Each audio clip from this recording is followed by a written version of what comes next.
Hello guys, inspired welcomes you in this new video.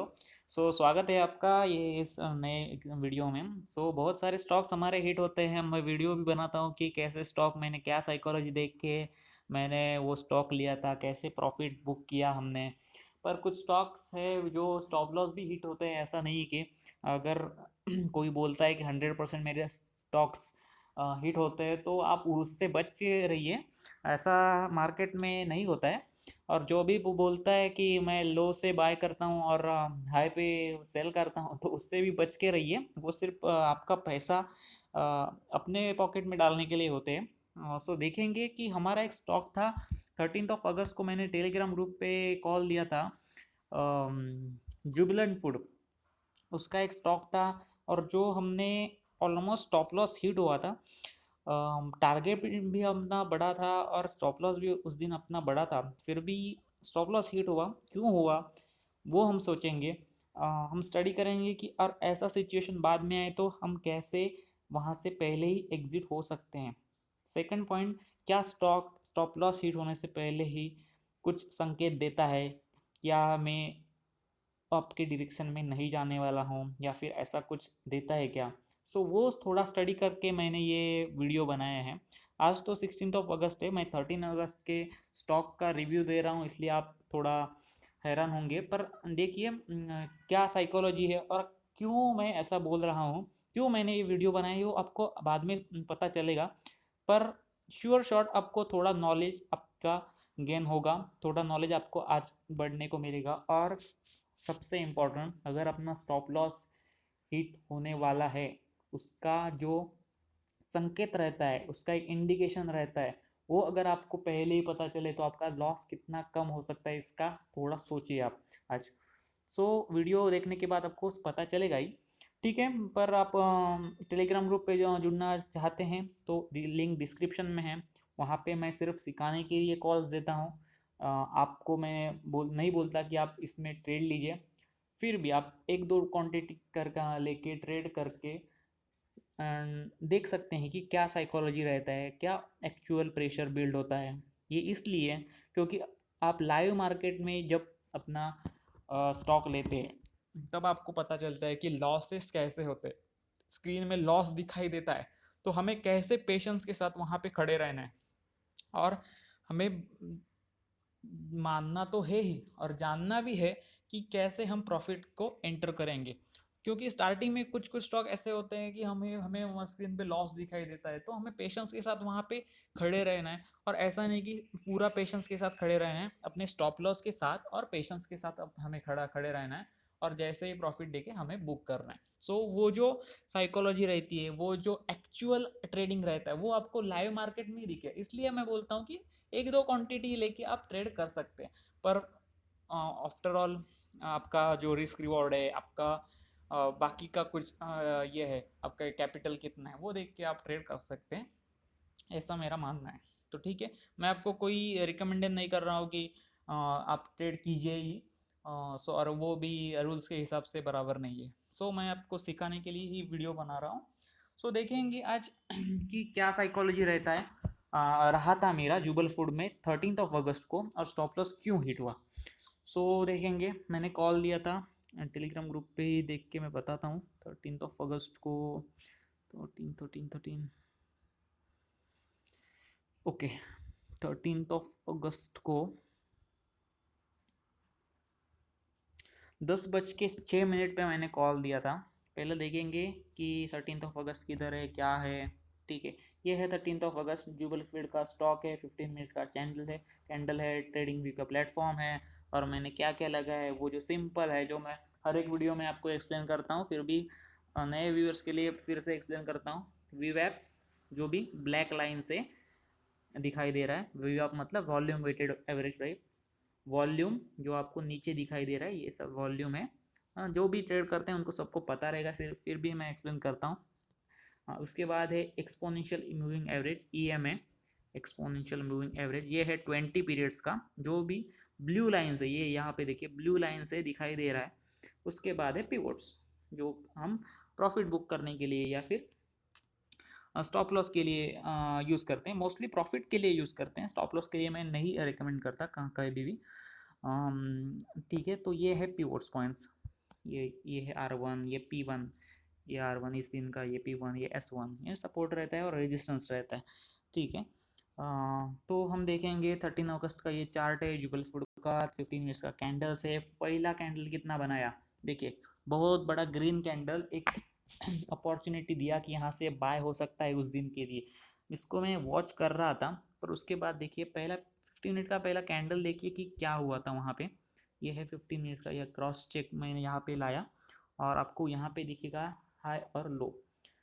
Okay, सो 1866 का लो है, 1898 का high है। कितने पॉइंट्स हुए, ऑलमोस्ट 32 पॉइंट्स। स्टॉक का 1% कितना है, 18, मतलब ऑलमोस्ट 2% भी अभी तक नहीं भागा है और अच्छा इंडिकेशन दिया है स्टॉक ने।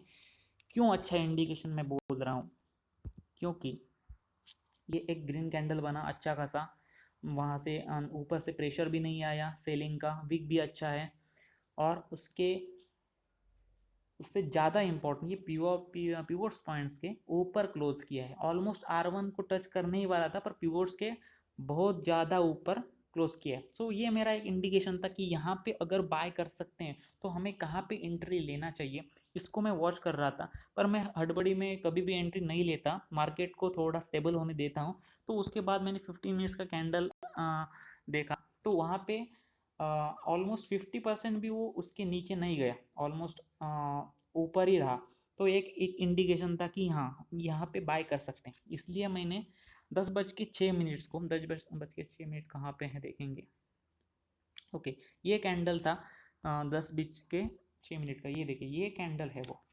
ठीक है, 1 2 3 4th कैंडल। ओके, ये कर्सर मैं बाजू में करता हूँ, और ये 4th कैंडल, ये यहाँ पे मैंने बोला था, जो कैंडल बन रहा था वहीं पे मैंने बोला था कि सही एंट्री उसका, मैंने मेरा मैसेज मैं पढ़ के दिखाता हूँ, वो अभी भी टेलीग्राम ग्रुप पे है। मैं जो भी लॉस होता हूँ वो भी मैं कभी डिलीट नहीं करता हूँ, वैसा ही है, अब जाके देख सकते हैं।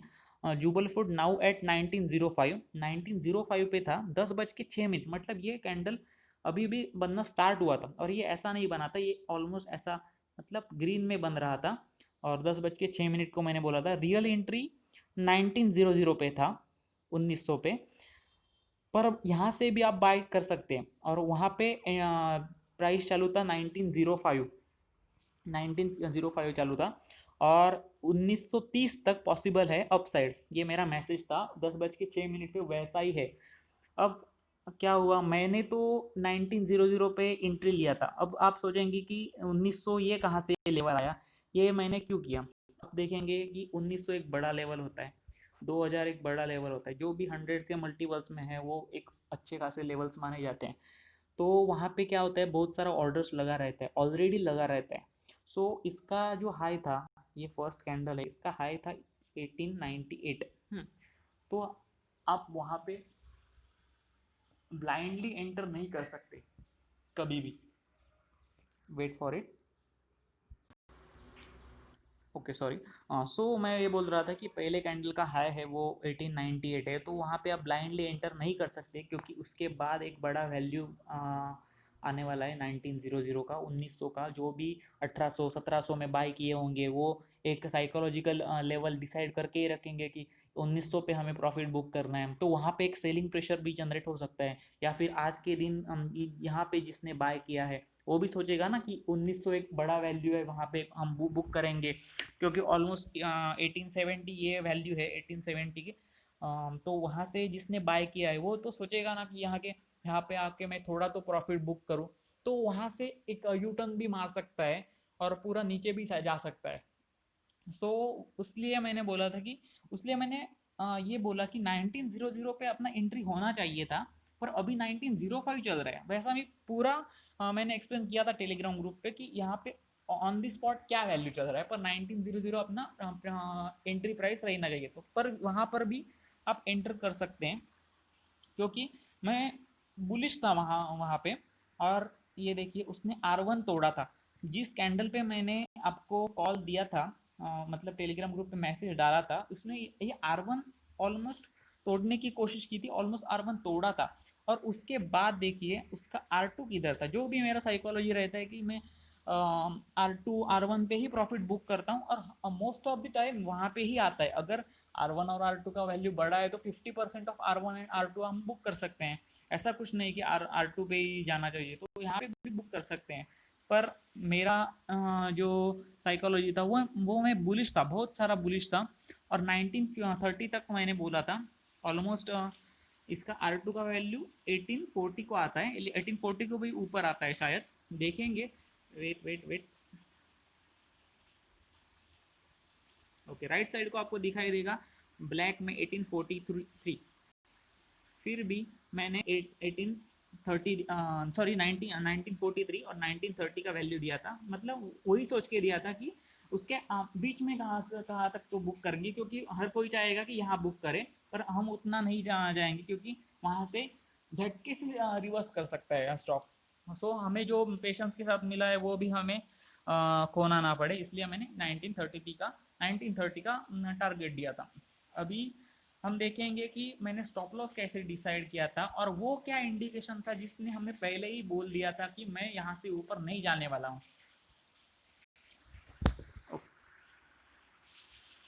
ओके, हम अब देखेंगे कि आ, वैसे तो मेरा कभी भी ये नहीं रहता, स्टॉप लॉस का वैल्यू कभी भी किसी का तो लो रहता है।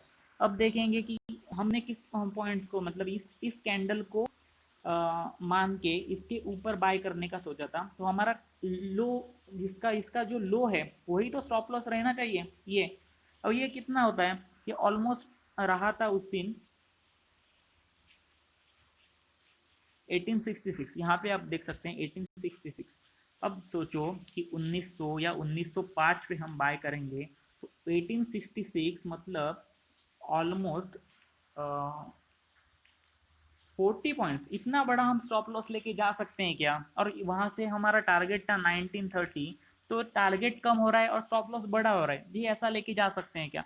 तो यहाँ पे एक काम कर सकते हैं, एक तो आप स्टॉक का जो 1% है जो नीचे, तो उसको आप स्टॉप लॉस कर सकते हैं, पर वो वैल्यू राइट नहीं रहेगा। इसलिए क्या करेंगे हम, इसलिए मैंने उस दिन ही बोला था या पता नहीं मेरे को, टेलीग्राम ग्रुप पे मैंने आपको मैं क्या करता हूँ वो आपको मैं बताता हूँ। मैं लगाता हूँ फिबोनाची रिट्रेसमेंट। यह है फिबोनाची रिट्रेसमेंट। ओके, ये पहले कैंडल पे पूरा मैंने लगाया। Wait wait wait wait,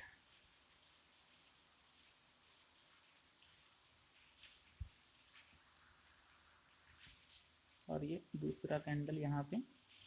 okay, यहाँ पे ऐसा लगाएंगे फिबोनाची रिट्रेसमेंट। ओके, ये मैंने लगाया फिबोनाची रिट्रेसमेंट पहले कैंडल पे, क्योंकि वो कैंडल हमारा डिसीजन मेकिंग कैंडल था, उसके ऊपर हमें बाय करने का सोच रहे थे। पर 1898 एक अच्छा खासा लेवल नहीं था, 1900 का अच्छा खासा लेवल था, इसलिए 1900 यहाँ पे बाय किया। ठीक है, वो इतना बात तो हमें समझ में आया। अब देखेंगे कि इसका 50%, ये जो पॉइंट्स है ना, ये पॉइंट्स है, ये पॉइंट्स है, ये 0.5 दिखाई रही है, मतलब ये पूरा रेंज है, उसका 50% किधर आता है वो वैल्यू भी यहाँ पे दिखाई दे रहा है। देखिए आपको दिखाई दे रहा है या फिर जूम करता हूँ। ओके, ये अपना पहला कैंडल है और उसका जो ऑल वैल्यूज है 0.786 कितना है, 0.618 कितना है, 0.5 कितना है, ये सब दिखाई दे रहा है। तो मैंने सोचा कि 50% तो रिट्रेसमेंट आएगा ही, आ सकता है। तो उसके नीचे का जो वैल्यू है, मतलब 0.382 पे आप देखेंगे 1878 ये वैल्यू है, तो उसके नीचे मतलब 1877 पे मैं अपना स्टॉप लॉस का ऑर्डर लगा के रखता हूँ। और 1930 का अपना तो टारगेट फिक्स है, या फिर उसके आगे गया तो अच्छा है, हमें मिल जाएगा। पर ये स्टॉप लॉस मैंने ऐसे डिसाइड करके आपको लगाया था। देखिए आप वहाँ पे भी देख सकते हैं, टेलीग्राम ग्रुप पे मैंने स्टॉप लॉस उसी मैसेज में नहीं टाइप किया है, वहाँ पे 10:14 को, मतलब 4-5 मिनट्स के बाद मैंने आपको ये बोला था कि ये एक स्टॉप लॉस रह सकता है, क्योंकि ये मैंने तभी ये डिसाइड करके ही आपको वो मैसेज टाइप करके दिया था। सो ये ओवरऑल मेरा साइकोलॉजी था, मेरा हिडन कुछ नहीं रहता, यही मैं आपको सिर्फ शो करना हो कि ऐसा कुछ नहीं है, जो भी है वो आपको आप समझे और वहाँ पे आप ट्रेड लीजिए और खुद ट्रेड लीजिए, कम क्वांटिटी में लीजिए, पर ट्रेड करके आपको एक एक्सपीरियंस मिलेगा, वो लीजिए। अब देखेंगे कि अब क्या हो रहा है। जो मैं बोल रहा था कि क्या स्टॉक ने पहले ही बोल दिया था कि मैं यहाँ से नीचे जाने वाला हूँ, तो दो कंफर्मेशन तो दिए थे, पर जो पहला कंफर्मेशन रहता है कि एक ऐसा कैंडल बनाता है जब ये पिन बार बोलते हैं, तो वहाँ से एक सेलिंग प्रेशर जनरेट होता है कभी कभी, मतलब मोस्ट ऑफ द टाइम होता है, 70% टाइम होता है। पर ऐसा नहीं है कि हर वक्त ऐसा हो कि वहाँ से एक पिन बार बनाया तो वहाँ से सेलिंग प्रेशर ही आए, स्टॉक नीचे ही जाए। कभी कभी थोड़ा रिट्रेसमेंट के लिए सेलिंग प्रेशर जनरेट होता है, और जैसे ही एक अच्छा खासा वैल्यू मिले, मतलब वी वैप को टच हो जाए, तो फिर से बाइंग प्रेशर आता है और स्टॉक ऊपर भागने लगता है। सो ये तो एक कंफर्मेशन था।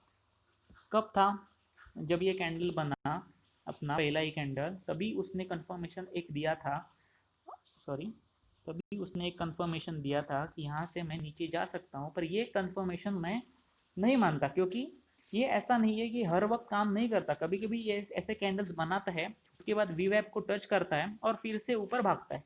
सो जो बहुत बड़ा कंफर्मेशन क्या था मेरे लिए, मैं जब भी स्टॉक देता हूँ कि आप इस कैंडल के ऊपर बाय कीजिए, उस कैंडल के नीचे बाय कीजिए।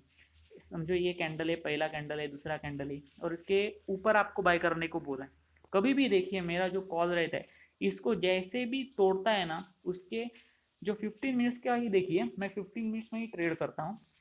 जैसे ही इसको तोड़ता है, वो कभी भी इसके नीचे क्लोज नहीं करता।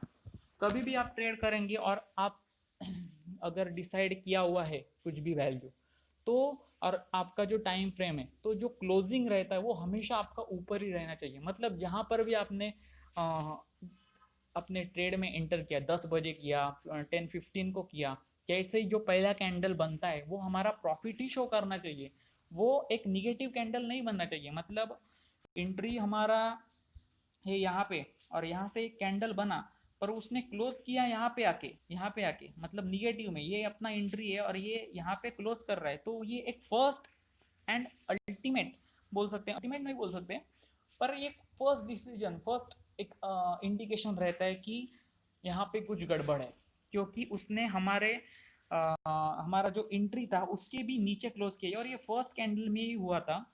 तब ये मुझे पता नहीं था रूल, तो मैंने थोड़ा बैक टेस्ट किया और देखा कि मैं कॉल देता हूँ, मैं जो साइकोलॉजी यूज करता हूँ, तो ऐसा कुछ होता है क्या? तो मुझे 99% आप मेरे टेलीग्राम ग्रुप पे जाके पिछले कॉल्स देखिए, जब भी मेरा एंट्री रहता है तो कैंडल बनाता है वो ऊपर ही क्लोज होता है हमेशा। 15 मिनट्स का कैंडल ऊपर ही क्लोज होगा। यहाँ पे अपना एंट्री है तो कैंडल हमेशा ऊपर ही क्लोज होगा, कभी भी नीचे जाके क्लोज नहीं होगा। दूसरा कैंडल नीचे आ सकता है, वो अलग बात है, वो थोड़ा रिट्रेसमेंट के लिए आ सकता है। पर पहला कैंडल जैसे ही हाई तोड़ेगा, हाई वगैरह कुछ भी तोड़ता है, वो हमेशा अपना जो ट्रिगर प्राइस है, जो हमारा एंट्री है, उसके ऊपर ही क्लोज करेगा। अगर आप बाय कर रहे हैं, अगर आप सेल कर रहे हैं, तो उसके नीचे ही क्लोज करेगा। ये हमेशा याद रखिए, ये हमेशा याद रखिए। और वहाँ से हम एक कंफर्मेशन हमें मिला था, और हमें क्या करना चाहिए था जो हमने नहीं किया, और इसलिए हमारा स्टॉप लॉस हिट हुआ।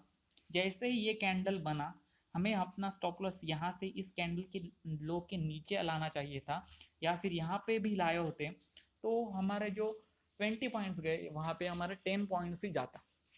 सो ये एक और एक हमें समझ में आया यहाँ पे। और एक चीज कर सकते, ऐसा अगर हमें कुछ दिखाई दे पहले ही कैंडल में, हमें फिर सिर्फ first candle, not other candles than the first candle, उसके आगे का कोई भी मत सोचिए कि ये ऐसा हुआ वैसा हुआ। जो फर्स्ट कैंडल है, अगर वो हाई किसी का तोड़ता है, तो वहां पे क्लोजिंग तो आना चाहिए, क्लोज करके एक स्टेबिलिटी तो दिखाना चाहिए।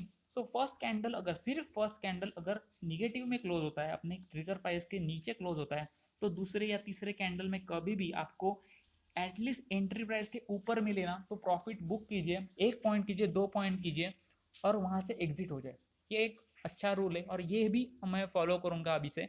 तो सिर्फ आपको मैं अभी, मतलब कैसा है, इसके बाद अगर मुझे ऐसा ट्रेड मिला और ऐसा हुआ तो हमेशा मैं ऐसा मैसेज करके आपको नहीं बताऊंगा, या फिर उतना टाइम नहीं रहेगा कि एग्जिट हो जाओ एग्जिट हो जाओ। तो हमें ये पहले ही समझ लेना चाहिए कि यहाँ से कुछ निगेटिव जा सकता है, हम लॉस में आ सकते हैं। तो जैसे ही एंट्री प्राइस के ऊपर जाता है, कहाँ पर भी जाता है, तो कहाँ पर भी प्रॉफिट बुक कीजिए।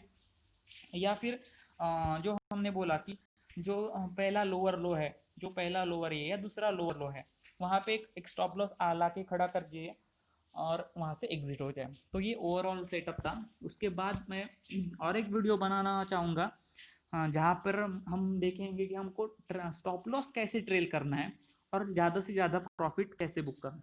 सो ये एक अलग वीडियो था आपके लिए। सो देखिए आपको कैसा लगता है। पर ये मेरा स्ट्रैटेजी अब बन गया है और मैंने ये बैक टेस्ट करके ही देखा है। जब भी हमारा एंट्री होता है 15 मिनट्स का कैंडल हमेशा हमेशा ट्रिगर प्राइस के ऊपर ही क्लोज होना चाहिए।